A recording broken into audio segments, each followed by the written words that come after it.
we wish to learn how stories work. Stories may work at the societal level to sustain and maintain social structures. And sometimes those social structures are inequitable and perpetuate injustice. But we also learn about how stories work so that we can transform those narratives towards justice, towards a transformation, towards more equity. And we also think about the stories in healthcare of patients and communities. Ultimately, our work is intended to equip clinicians, healthcare teams, healthcare systems, even administrators, to be better receivers, to better honor the stories of our patients, of our communities, and our world that we are entrusted with taking care of. And underlying all of this work is an orientation towards justice. We do this work together like we are here today so that we can improve our world, make the world more equitable, make healthcare more effective. And here at our monthly narrative medicine rounds, we have a chance to engage with filmmakers, artists, writers, educators, and learn from them and learn from one another. And through doing that, every time we get together, we recommit to our desire to bring about healthcare that is more person-centered, that is more equitable, and that's more effective. That's really what our work is all about. And really looking forward to continuing our relationship if you are new to this community. Before I introduce our speaker today, I wanted to go over a few ground rules. First is I want to ask you all to keep your mic muted during the event so that there's no background noise, so we don't disturb one another, especially as we hear from the speaker and hear the film and watch the film that we're going to engage with. I also wanted to ask you, during the event, and especially during watching the film that we're going to screen, I'm going to ask you all to not place any comments in the chat.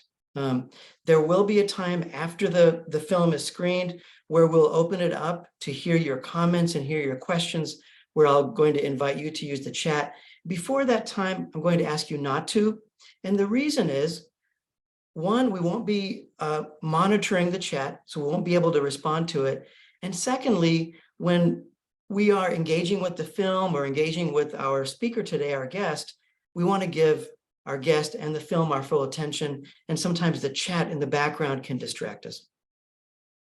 I also wanted to note that this event is being recorded, and if you are registered, you'll get an email with a link in a day or two, so feel free to share that link with others at that time.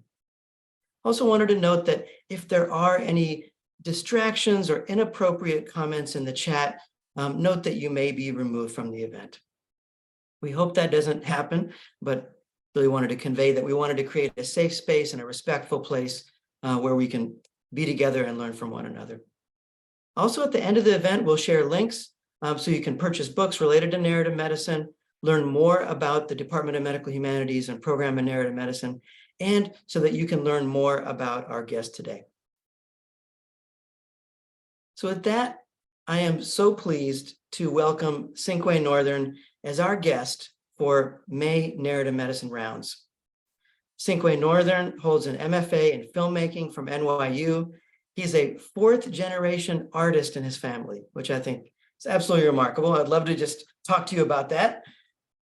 Cinque is a filmmaker with a remarkable multiplicity of lenses on this craft. He directs, he writes, and he's a very accomplished editor. And Cinque is selective in his projects. If you take a look at what he's worked on, you will also notice a theme to his works, which center around the big issues of our day: race, identity, injustice. You'll also notice, as you look at the types of projects Cinque has worked on, a desire to give voice to narratives that are often concealed, stories about and from people who are often hidden in society. And this idea of being hidden is not accidental, and we'll discover through his works the structural factors that are resulting in those voices not being heard. Cinque won a Peabody Award for his role as editor and co-writer of the feature-length documentary, My Name is Pauli Murray. Pauli Murray was a person of color who was a lawyer, a poet, a priest, an activist, whose name we should all know, but many of us don't, who profoundly influenced the American Civil Rights Movement and fought for gender equality. Cinque co-wrote and field directed and co-edited the Emmy-nominated film, The One and Only Dick Gregory. The film chronicles the life of comedian and activist Dick Gregory, whose comedy sought to expose racial injustice in America. This was throughout the 60s and later. And Cinque was the editor on the docuseries The Hair Tales and Descendant, which was shortlisted for an Academy Award. Cinque's most recent work is Angola, Do You Hear Us? Voices from a Plantation Prison. Some of you may have seen this film already. This film features the performance of playwright and activist Lisa Jessie Peterson at Angola. This is a, unfortunately, notoriously famous prison. It's the largest maximum security prison in Louisiana. The film explores the phenomenon of mass incarceration and the power of art to move us to action. This film was shortlisted this year for an Academy Award for Best Documentary Short Film. Cinque and the MTV Documentary Films have generously allowed us to screen the entirety of this 30-minute short documentary today during our rounds. Cinque will now introduce the film. After we watch the film, we'll open up the chat for questions and comments from you all. So this is not going to be a conversation that you will have to observe passively between me and Cinque. Cinque was very deliberate. The way we want to engage this rounds is you will have a direct experience of the film. And what we do in our narrative medicine work is when we engage with creative works, we ask you to be present to it. Notice what comes up for you, what features are evident for you in observing this film.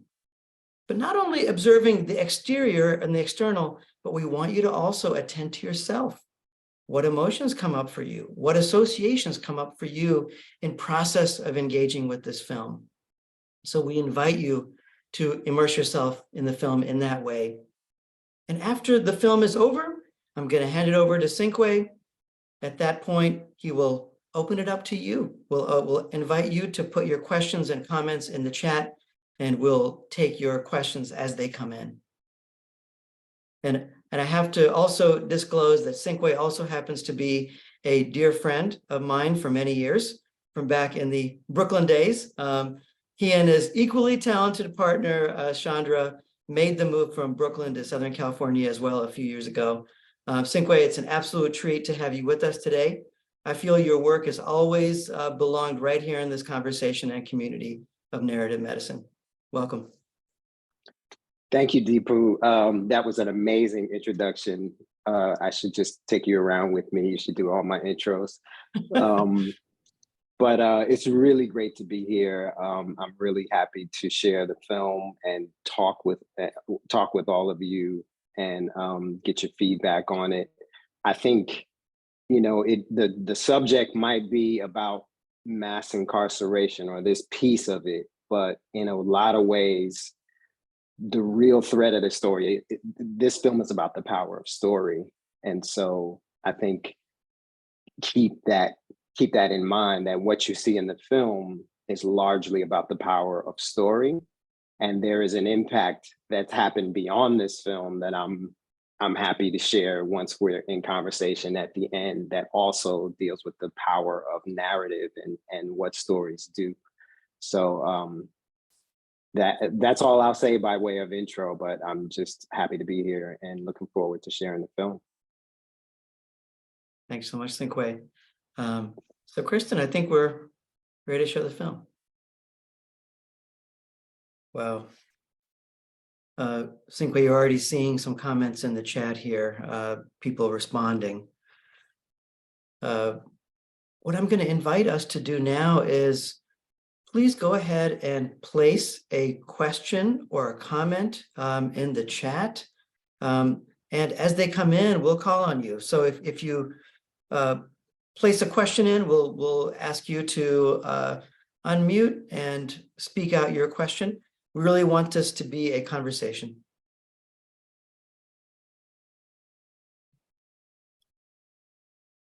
And as these questions start coming in, Cinque, I wanted to ask you, a question about just the embodiment of being an artist and being a filmmaker.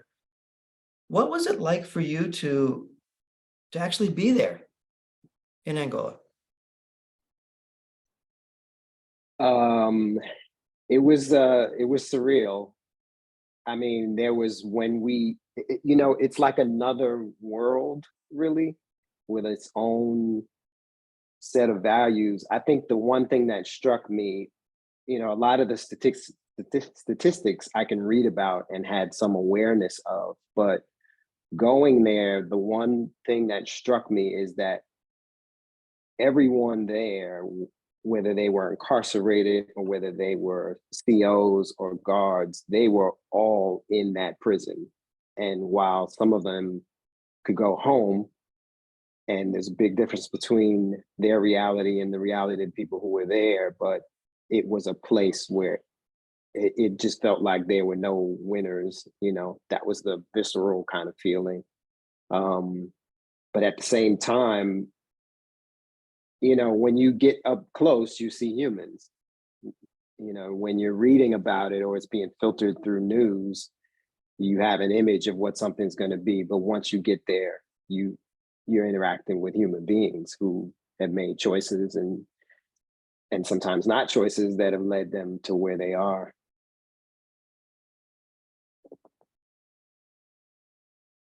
Thank you so much for that response. Cinque, there's a few questions coming in. Marcia, and if I mispronounce a name, please forgive me and feel free to correct me. But Marcia, if you want to unmute and please ask your question. Marcia Glass. Oh, yes. Thank you so much. I just appreciate this so much. And being down in Louisiana, you really, it just rang really true for me. So much of the visual representation and the voices, and I'm just quite overwhelmed. And I wondered, did you have a connection to our state before you came and worked on this? Yeah, I didn't, but I really wanted to follow Lisa, the character, and tell her story, and then really just hear from the men and tell their story directly, so that I didn't want to sort of tell the story of Angola or the story of people in Louisiana. I wanted to tell Lisa's very specific story. And then by doing that and looking at it through her eyes, letting that sort of perspective be apparent on film. Did you pick Norris because of his work in Vote, or how did so none of this would have been possible without Norris Henderson. Amazing. He's the gentleman that was in the film that sort of describes Angola to us. Norris Henderson is he is formerly incarcerated, was exonerated, and has been an activist for, I think, 17 years. He's been an activist for a long time. Activist isn't even just the word. He's gotten laws passed. He's gotten, his organization Vote has done some incredible work just around incarceration. He's well respected by both the administration and the incarcerated people there. And so the way this came about is Lisa Jessie Peterson was part of an organization that put Norris and Lisa, it was putting activists and artists in the same space for something like this, to happen. And Lisa had been doing the play at a lot of different prisons. And so Angola was really her dream, and she really looked up to Norris. And so Art for Justice is the organization that put them together. And so Lisa, once she met Norris, said, listen, I want to perform this play in Angola. And Norris just really made it happen. When we were all in the same room watching Lisa perform, I think I had the same response as some of the men, and we were like, how did she get this play in here? You know, like there are parts of it, there are a lot of parts of it that are funny and it's storytelling and she's embodying characters, but then the parts that are like deeply political and that are like scathing to the industry of prison, you know, we wonder like how did, and that answer is Norris, you know, they trust Norris Henderson, and so he owes a lot of weight there. So he was really instrumental to the whole project, and he was instrumental after Lisa left there. Thank you so much. And Cinque, this conversation leads very nicely into the next question by Kathleen Fraser. So Kathleen, would you be open to unmuting and sharing your question? Thank you. Thank you for your work. I'm super grateful I got to see the film and see it together this way. Before it started, you hinted at some of the work that has come about, some of the activism as a part of the film happening. And I'm wondering if you could speak more to that. Sure, no, I'd be happy to. So maybe about, I would say 6 or 7 months after the film had been released, and we'd been doing rounds, the festival rounds, and doing an awards campaign, we, Aubin, the production company that actually produced the film, arranged something so where they've been doing impact work around the film. And so they arranged for Lisa and I to go to Louisiana and screen the film for formerly incarcerated men at VOTE, which is Norris Henderson's organization. And so we were there, and it turns out there were 7 men in that audience who were formerly incarcerated at Angola and who literally had been in the room when Lisa was there. So this is maybe 2 years from the point that Lisa was actually in the room. So there were 7 men there who were there that day and were describing in the audience what they saw. And I just was thinking, like, 7 men, that's a lot of people to have gotten out since she was there. And so what they told us, we didn't even realize that not only were the men inspired emotionally, they were politicized. And those men, that day, her play and it getting shut down the way it did, it caused so much energy, it created so much energy around it, and so much hope was the word they kept using, that they, through Norris's organization, they actually engaged their families on the outside to vote for certain people, and they got more progressive judges. They got a district attorney elected, they got a judge, a sheriff, and as a result, some of these key laws started changing that affect how people, so like some of these people were arrested when they were 17 and are like in their 50s now. And so these laws, as a result, 300 men have come out of there since Lisa has been there. And what would be typical is 1 or 2 a year. And so 2 years after, 300 men had come home. And so Lisa and I were like, wait a minute, we need to make sure we're getting this correct. Are you saying that that's a result of Lisa having been there? And they said, absolutely, because Norris already had the infrastructure in place to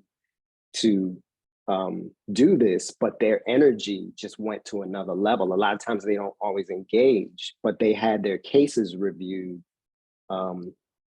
through all of this. It allowed them to actually engage in the process of having their cases reviewed. And as a result, many of them came home, and many came home across the state, but at least 300 came home from Angola. So it was this huge impact that this is one woman who walked in there and created art, but it was art that I believe all of that came out of them feeling seen. And when you feel through that story and through her characterization, when you feel seen, it activates something in you that's bigger than an intellectual awareness of like issues. And it was just, they martyred her really by shutting the play down. So that was the impact, and that's ongoing. That's still that I'm telling you what I heard last, but they're still activated, and it's about 2.5 years now. Absolutely remarkable outcome of this. And thank you for, really emphasizing this notion of art as a way of allowing people to be seen and how transformative that can be. And art for justice. So keep that in mind as a group that's bringing together artists and creative people with activists and advocates. I think that's a model. That's what our work intends to do, but that's a group that's specifically oriented around that very, relationship between art and activism and advocacy. Let's go to Michelle Burak. Michelle, would you be open to unmuting and speaking out your comment and your question?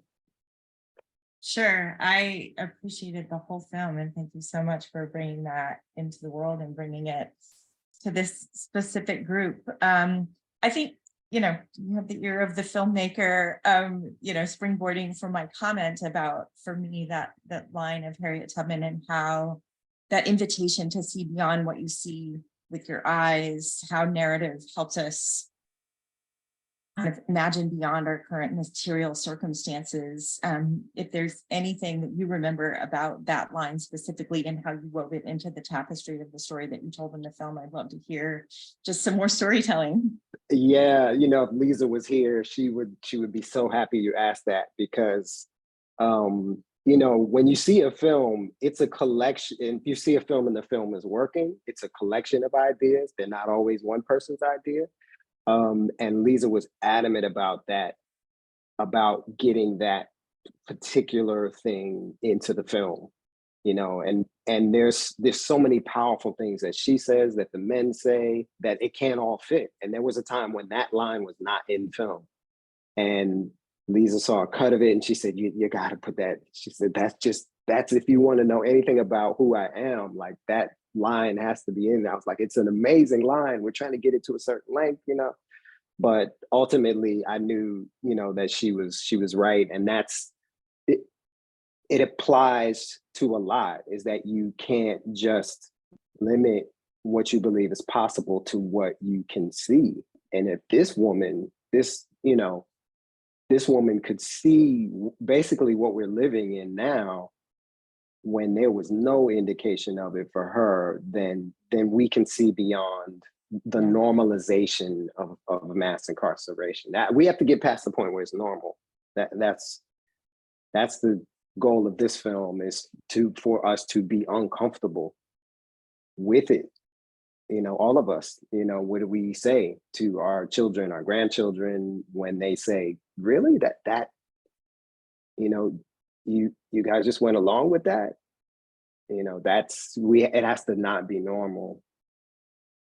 I could just share a quick connecting resonance with the moment that was most powerful for me in the film is when she's holding her Tony Award, and just really, this idea of being seen, but that like there's some really important work that gets done that's invisible and underground, and the metaphor of all the root work and mycelial work that's so much less visible.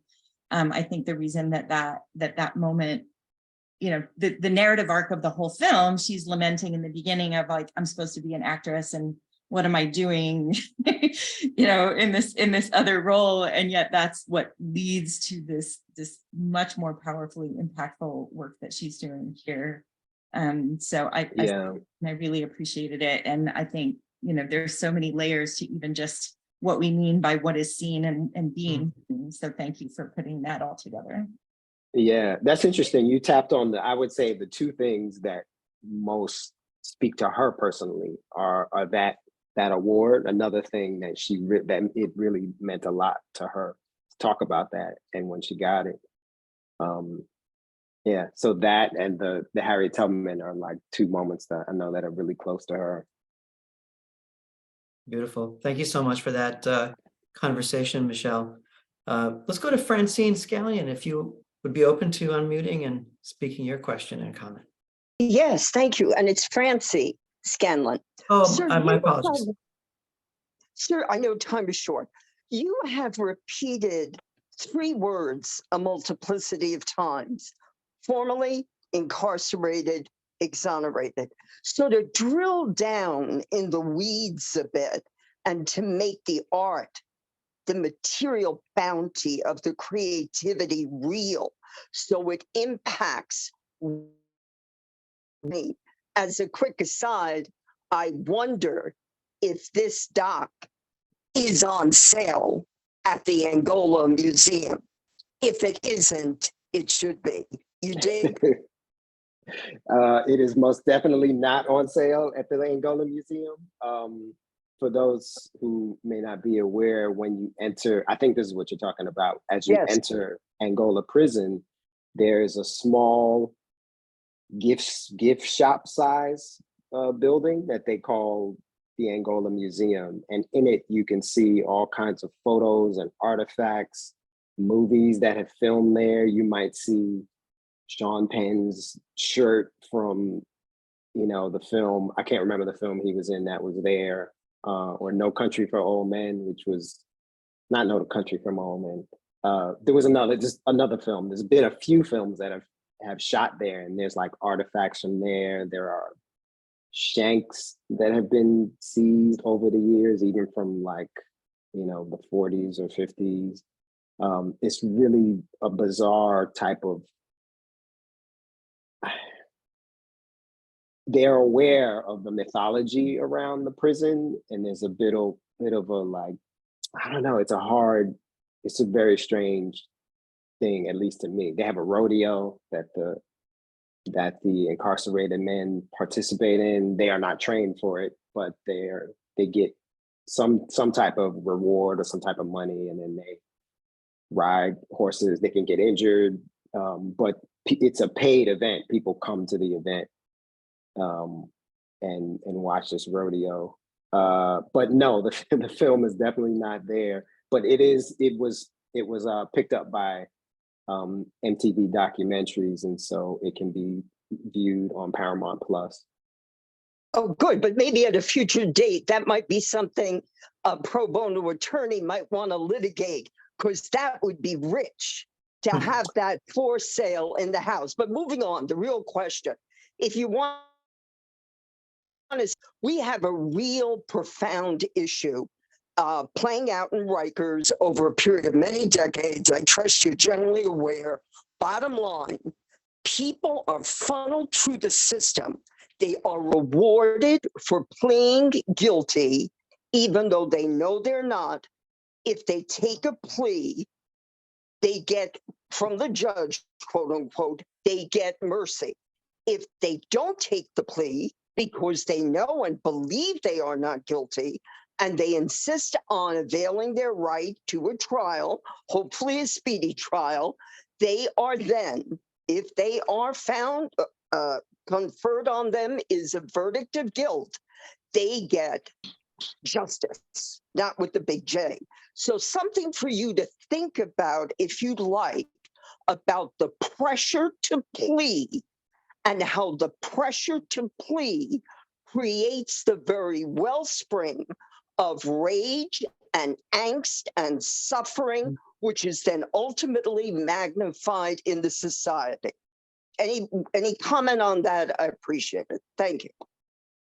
Yeah, I mean, I couldn't agree more. This all comes back to justice. One thing that I know Louisiana has one distinction, and it has one of the highest incarceration rates of pretrial people who have not had a trial yet.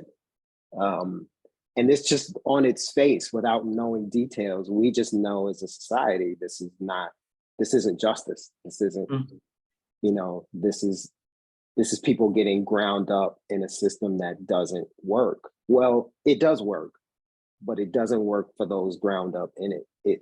I think the biggest, our prison system is an industry, and there is an incentive for it to continue the way it's going. We have to push against it. Cinque, thank you so much. Francie, appreciate your question. And, this is against the backdrop of people are trying to reform the system. Very, very long way to go.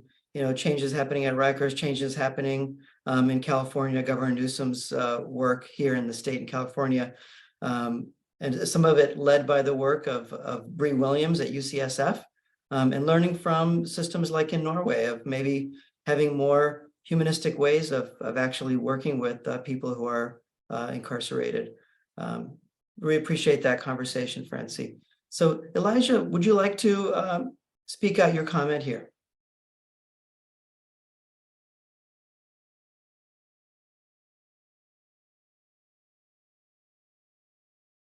Not sure if Elijah is able to unmute, but I will read what Elijah has said. Cinque, I'm from West Feliciana Parish, St. Francisville specifically. I feel so seen by this film. Thank you. That's the whole point of storytelling. That was the point of Lisa's play. And yeah, that's the difference that I think art can make. Thank you, Cinque. And Eva Cronus, would you like to speak out your question?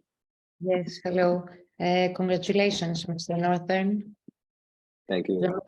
It was really touching. And when I go back to sleep, because here in Greece is late at night right now, I have some lines that are stuck in my mind, like not to perform, but to activate. And man, we need help here, and put the rage on the page. And they took the camera away, but they did not take me, and the power of the feast, and I want to be free. These are all very strong sentences. They touched me, and I would like to ask you, what is your, or are your expectations from making this film? Like when we are kids and we say, hey, when I'm going to grow up, I'm going to do that, and I want to do what? Yeah. One thing, I would like to be surprised by something. When you put something like this out, you don't know really what the impact is going to be. Just like we never would have guessed what those men would have done and how seriously they would have taken actually making a change for other people. So that those kinds of surprises that you just, I hope there's an impact that is beyond my ability to perceive. That it impacts, sometimes something can impact one person, and that one person can change the lives of millions of people. So whether I actually see that impact or not, I hope it's even bigger than what I can perceive. But I know when I was making the film, I did want the people to feel, the people in it, the people who can relate to any aspect of it, which is a lot of people. I wanted them to feel seen and heard. I wanted to turn, to talk about Lisa. Lisa is someone that I actually knew for a few years before any of this happened at Angola, and I knew she was doing work at Rikers, and I really could sort of identify with this split between being an artist and then just seeing something that you have to do something about, and that can sometimes feel like it's pulling you in two different directions. I could relate to that, and I related to her struggle with that back when she was at Rikers, long before Angola, and she was writing a book called All Day. It's a really good book that she wrote about her experiences with the kids in Rikers. But to speak to my expectation and what I wanted from it, I wanted to tell a story that would turn the volume up on what she was doing. That I didn't need to, she was reaching people and doing something that I couldn't do. But by making a film about her, I could just simply turn the knob up on what she was doing. So there was more of an awareness of her story and what she and the people she was impacting. And as a result, those actual people. So that's really, I know that was something that I intended, you know. Thank you very much. Thank you, Eva. So let's go to Andre. Andre, you have a statement here, an observation. Would you like to tell us about it?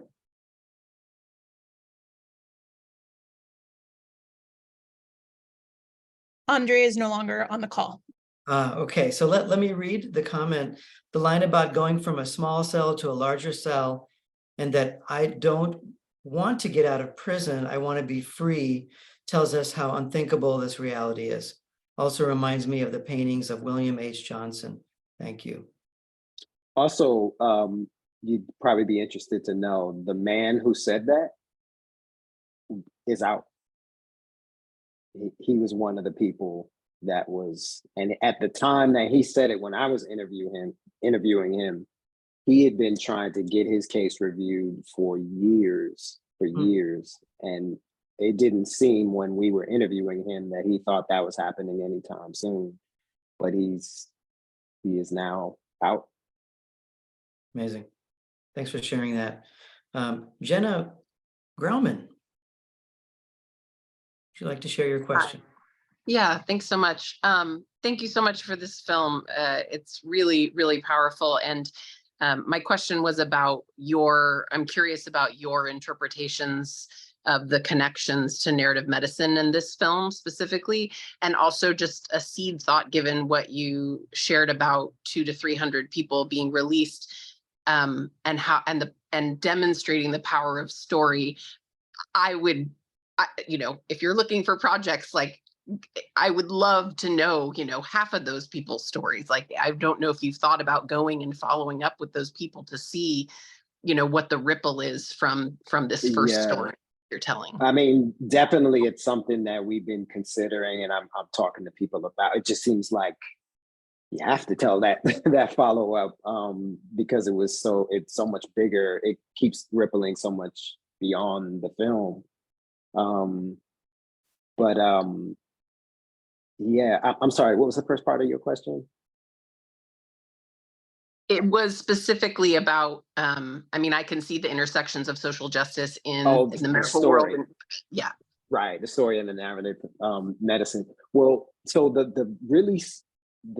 thing that really struck me about the power of story is, and Lisa and I have had a lot of conversations about that where we went in there, and her play, she creates a lot of different characters of families who are in the visiting room visiting people who are incarcerated. And so she might embody a girlfriend or a mother or a boyfriend, like all types of people. She's embodying these characters. And there's funny parts, there's people trying to deal with love and relationships. That's the nature of the play. And all of it is story. It's all through story. But through that, she weaves in these statistics, these undeniable statistics about their situation, those men in that room and their situation, that suddenly makes it macro. And what we've always said is that if she went in there and gave a TED talk and told everybody what those statistics were and gave them that information, first of all, some of them are already reading it and are already aware. But if she went in there and simply gave them the information, then what would have happened would not have happened. The reason they felt seen, it was a collection of things, and I just kind of believe it was meant to be. But when they took the cameras away, she was furious. And I've seen her perform that in the Village, in New York. And what came out of her, out of feeling denied to actually video this and be able to share it with other people, was a much more, these are her words, was a much more direct connection with the men in that audience as these characters. It was really my crew and I were sitting in the room just like, it was was clear we had to make a film about this, but like her interaction between them and her, she was basically saying things that they couldn't say as a character. They couldn't say those things to the COs. They could only say them, and they couldn't say it with the force that she was saying them with. And the result of those stories made them feel seen. Information can validate you and you can sort of indirectly feel seen, but when you feel seen, when someone is giving voice to something that you can't say because of your circumstances, but they're giving voice to it through a story, they'll do anything. I mean, this works positively, this works negatively. I mean, once you feel that someone is telling your story, I think even in the realm of like, there's that kind of old saying of like, people don't care what you know until they know that you care. Mm. It's like the train isn't on the track yet. I think a lot of times we try to drive the train, but it's not on the track until people think you see them, especially the most vulnerable among us, where their entire existence revolves around trust. Survival revolves around trust. And so you can come at them with information. This is unhealthy for you. This is not going to work for you. You have to make some changes in your life. But that's like riding a train that's not on the tracks yet. The tracks are, they trust you. And trust comes from, they see me, they hear me.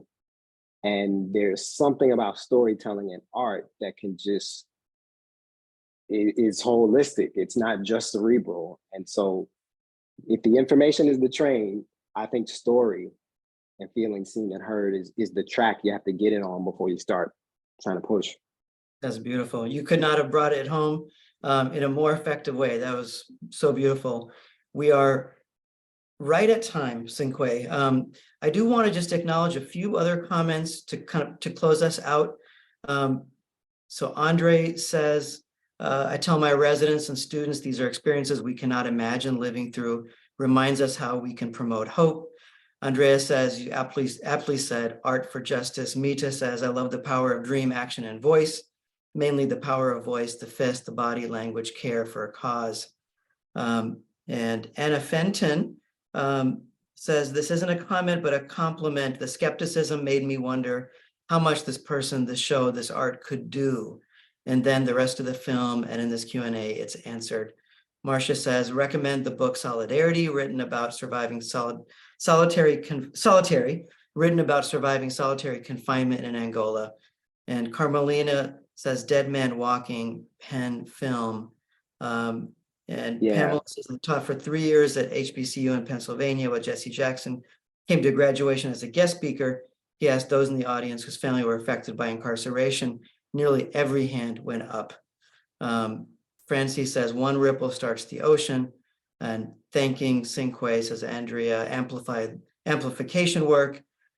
Rita says, we are reading Sadiya Hartman's Wayward's Lives, Some Realities in 1900-1930 in Northern Black Ghettos. The white prophet from Black slavery does not stop. So say yes to art for justice. It is our chance. And now Nellie ends us with, Cinque, this was incredible. Thank you. Cinque, this is a remarkable event. I want to thank you so much for the work that you are doing to bring voice to these people who I think represent a plague right now in terms of how we are treating our own neighbors and citizens in this country. And this is through art. I think we're enabling transformation to take place. And I think we can feel it right here in this room. And what we say in narrative medicine is that our work is to equip us to be able to listen to stories so that we can take action. So I think that is a seed that you left with each of us here. So Cinque, any last words you'd like to offer before we close out? No, I appreciate that. I thank you all for your questions, and I'm catching up on the chat for your comments. Just happy to be here and happy to share this. Cinque, you are now officially part of the narrative medicine community. So you're always welcome, and we will have you back. So I want to thank you for joining us, you all. The recording of this talk and discussion will be available later. We'll email that to you. This concludes our narrative medicine rounds for the 22-23 season. So enjoy the break, and we'll resume in September when narrative medicine rounds returns. Thanks, everyone. Wishing you the best. Thank you. Thank you so much. Thank you.